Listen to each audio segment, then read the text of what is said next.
Assalamualaikum warahmatullahi wabarakatuh. Selamat pagi anak-anak yang berbahagia. Marilah kita melanjutkan pembelajaran sejarah kurikulum peminatan yang minggu yang lalu Pak Haryono telah membahas tentang peradaban Cina kuno. Untuk kali ini kita membahas tentang sejarah peradaban Mesopotamia. Baiklah anak-anak, sebelum kita mulai pembelajaran, marilah kita berdoa. Semoga kita mendapatkan yaitu hidayah karunia dari Allah Subhanahu wa taala yang berupa kesehatan, keselamatan, baik di rumah maupun di perjalanan. Mungkin anak-anak saat ini sedang keluar. Dan kita berdoa menurut agama dan kepercayaan masing-masing. Berdoa mulai.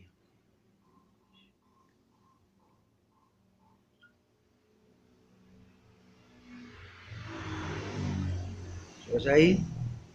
Baiklah anak-anak, kita membahas mengenai peradaban Mesopotamia.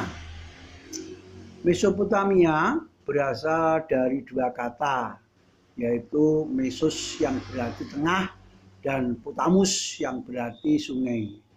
Lembah sungai Efrat dan Tigris yang subur menjadi tempat kelahiran kota perdagangan.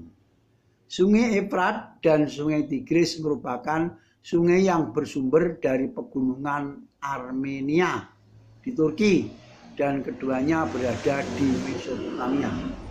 Lembah sungai Efrat dan Tigris terbentuk oleh daerah yang mengelilinginya adalah gurun yang terbentang luas, yaitu gurun Elbrus dan gurun Hamad. Wilayah Mesopotamia secara alami terbagi ke dalam dua bagian, yaitu Mesopotamia atas dan Mesopotamia bawah atau daerah Babilonia. Bangsa-bangsa yang pernah mengembangkan peradaban di Mesopotamia adalah Sumeria, Akedia, Babilonia, bangsa Assyria, dan Babilonia baru. Lokasi lembah Mesopotamia terletak di antara dua sungai, yaitu Sungai Efrat dan Sungai Tigris, yang saat ini menjadi Republik Islam Irak. Mesopotamia adalah negara kerajaan kota yang pada zaman perunggu terdapat kerajaan kota Sumeria yang berpusat di Akkadia dan kerajaan kota Assyria yang berpusat di Babilonia. Rumpun Semit menduduki daerah-daerah di sekitar Mesopotamia. Mereka hidup secara semi-nomadik. Mereka beternak dan sebagai kafilah yang bergerak untuk mengangkut dagangan. Pada musim hujan tiba, daerah sekitar Mesopotamia terjadi air bah dan kemudian airnya menggenangi daerah-daerah di sepanjang aliran sungai. Jika mulai surut, kemudian meninggalkan lumpur yang amat subur. Di daerah-daerah itulah mereka mulai bercocok tanam. Satu, bangsa Sumeria. Bangsa yang pertama kali mendiami Mesopotamia adalah bangsa Sumeria. Bangsa Sumeria berasal dari daerah sekitar Susa. Ibu kotanya bernama Ur. Bangsa Sumeria membangun beberapa negara-negara merdeka. Kota-kota bangsa Sumeria yang menarik menyerupai kota-kota Mohenjo-daro atau kota Harappa yang berada di India. Kehidupan ekonomi bangsa Sumeria yaitu antara lain beternak, berdagang, dan juga bertani. Juga mengairi tanahnya, dibuatlah saluran air dari kedua sungai itu. Pengolahan tanah dilakukan dengan membajak menggunakan tenaga hewan, yaitu keledai dan lembu. Hasil panen mereka diangkut menggunakan kereta atau gerobak. Hasil utama pertanian masyarakat Sumeria adalah gandum. Kebudayaan yang terdapat pada bangsa Sumeria yaitu mereka sudah membuat penanggalan yang dibagi dalam jam, menit, dan detik. Selain itu, orang Sumeria menciptakan salah satu sistem penulisan paling awal yang diketahui yaitu cuneiform. Sekitar tahun 3200 sebelum Masehi, mereka mulai menulis di atas lempengan yang terbuat dari tanah liat. Selain itu, bangsa Sumeria juga membangun sebuah bangunan yang bernama Ziggurat. Ziggurat tersebut dibangun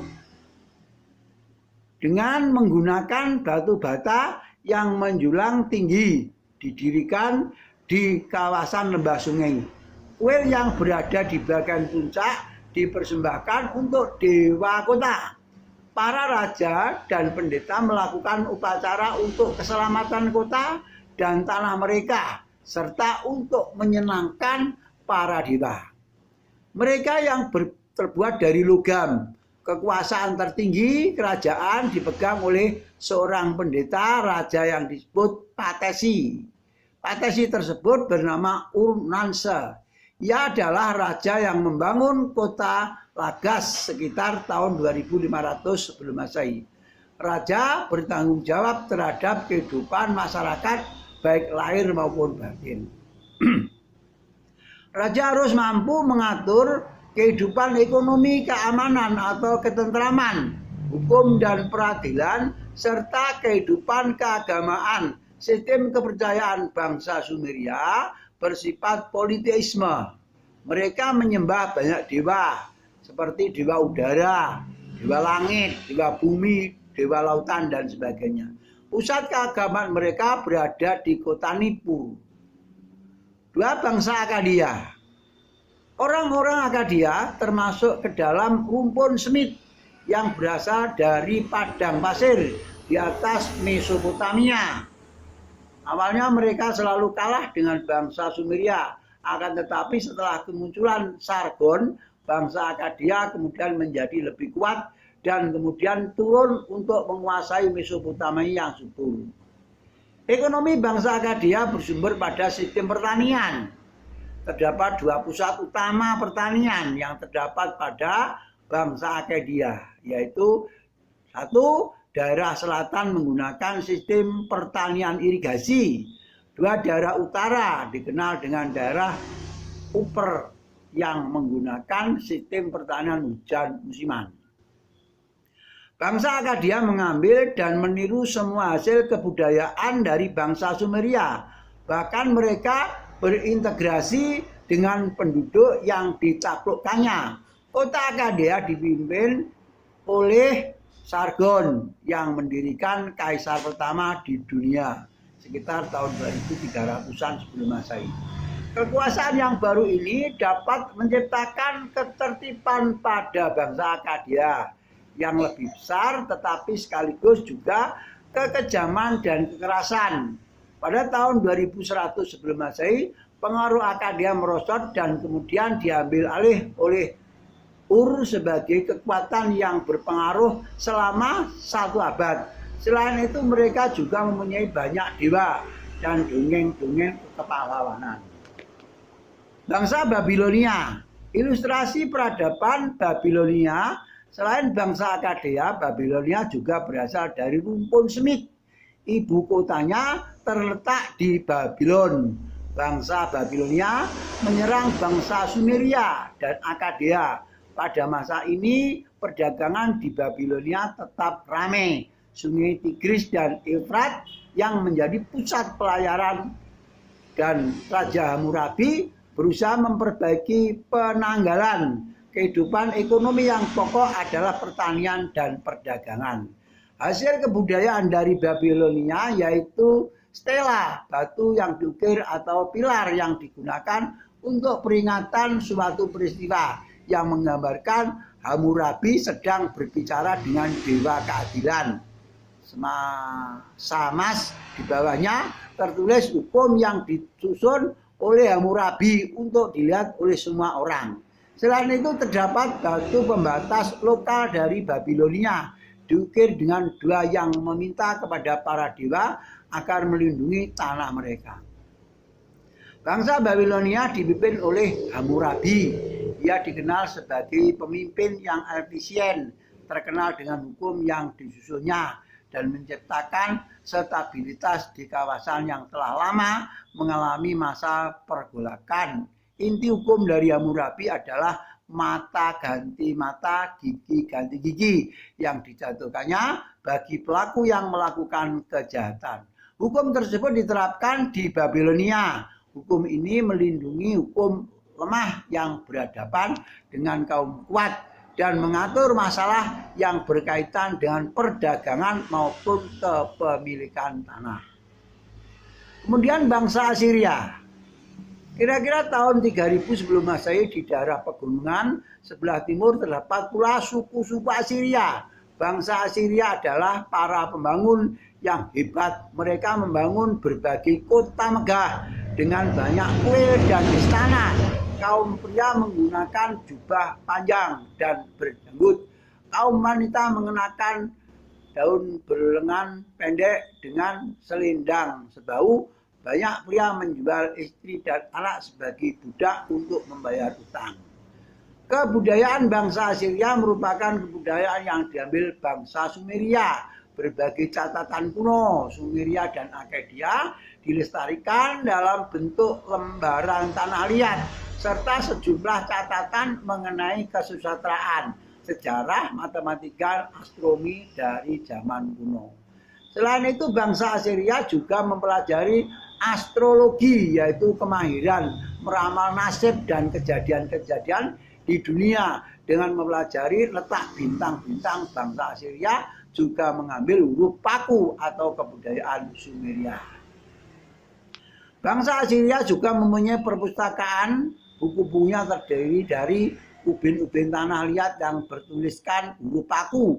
Orang-orang Assyria juga membangun kota-kota yaitu Unsur dan Ninive. Mereka juga terpaksa membayar upeti kepada para penguasa Babylon. Orang-orang Assyria terkenal sebagai bangsa yang suka berperang. Karena itu mereka mempunyai banyak lawan, yaitu bangsa Punisia di Laut Tengah. Bangsa ini hidup sebagai pedagang. Selain bangsa Punisia, bangsa Yahudi juga menjadi lawan dari Assyria. Banyak orang-orang Israel yang dipaksa untuk pindah ke Assyria. Penguasa paling kuat yang terdapat pada bangsa Assyria yaitu Raja Adad-nirari I.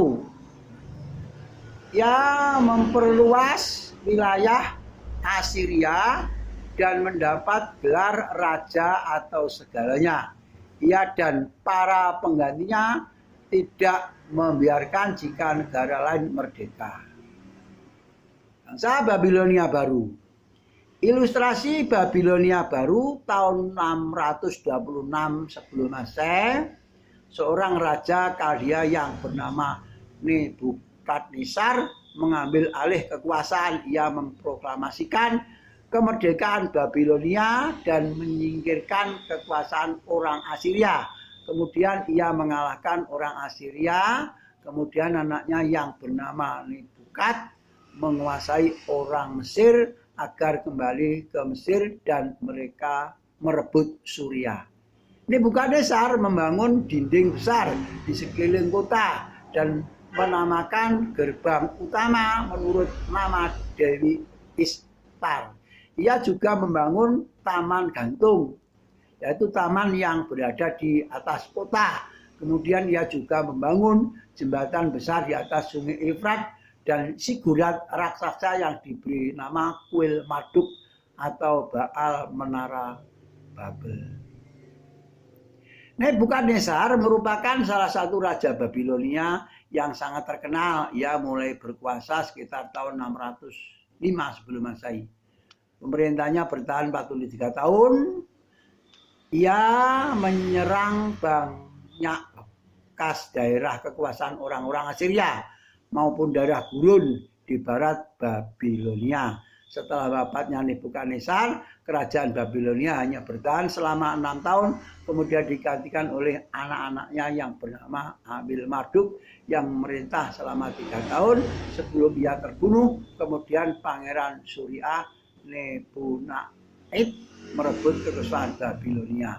Dan kemudian ia membujuk penduduk setempat untuk menyembah dewa Sin, yaitu dari Nabunait. Sementara itu ada seorang raja yang muda, Koresi atau Sirus II, mulai menunjukkan kehebatannya setelah berkuasa di Persia tahun 557 sebelum Masehi. Ia berambisi untuk mengambil alih Mesopotamia dan kemudian mendirikan kerajaan Persia.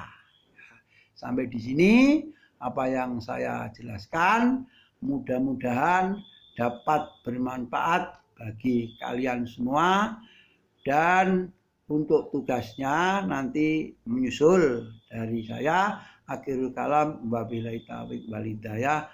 Wassalamualaikum warahmatullahi wabarakatuh.